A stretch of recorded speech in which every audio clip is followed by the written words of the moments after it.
എന്താ കാത്തിരിക്കുന്നത്? നോക്ക് മാമ, നോക്ക് എന്തവരാതെ അവൻ ചെയ്തു വെച്ചേക്കുന്നത് നോക്ക്.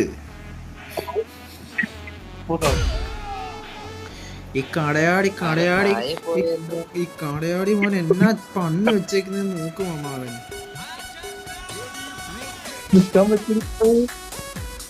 പിന്നെ ഞാൻ എന്തിനാ എത്ര നേരം ഇംഗ്ലീഷാ പറഞ്ഞത്?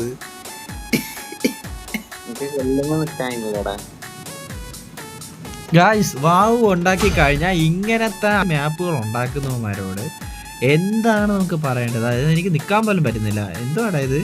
എന്നതാ അവനെ ഈ പണി വെച്ചേക്കുന്നത്? എന്നാണോ താഴെ മുളയ്ക്കേണ്ട പുല്ലിനെ അവനെ ആകാശത്ത് കിളിപ്പിച്ച് വെച്ചേക്കുവാ. എടാ തടിയെ താനൊന്ന് നീങ്ങി നിൽക്കണോ? ഞാൻ വീട് വീട് കളിക്കുവാണോ? അയ്യോ എടാ ഇത് നോക്കിയേ, ഈ താഴെ കിളിക്കേണ്ട പുല്ലിനെ ഇവനെ ആകാശത്ത് കിളിപ്പിച്ച് വെച്ചേക്കുന്നത്. കയറി കഴിഞ്ഞാൽ പൊത്തോണ്ട് താഴെ പോവുക. ഇവൻ എന്താണ് ഇത് ഉദ്ദേശിക്കുന്നത്? എന്ത് പുണ്ണാണിയാണ് ഇവന് വേണ്ടത്?